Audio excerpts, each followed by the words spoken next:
so much of the thought when you're new to any kind of job is you're learning about how to support the students, you're learning about the nuts and bolts of your day-to-day job.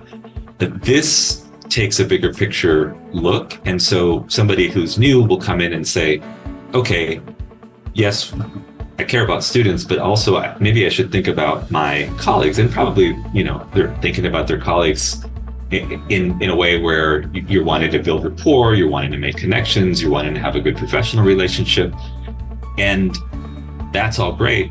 This adds the lens, this equity-minded lens, where you're also thinking of, we're all here, hopefully, to do the same work, to get students into the world.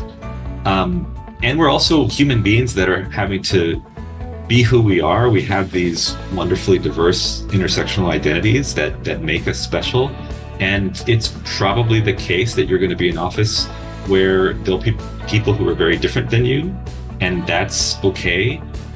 But as you're coming into a field, that is something that you have to learn and negotiate. And so I think for the newcomers, that will be helpful. For people who've been in the field a lot, this may be refreshing because it's not the lens that's so specifically on students. It is because I was sort of trained in this way, has a kind of deep historical lens at first. And so it's a chance for those of us who are in the field for a long time, we tend to always be in the day-to-day.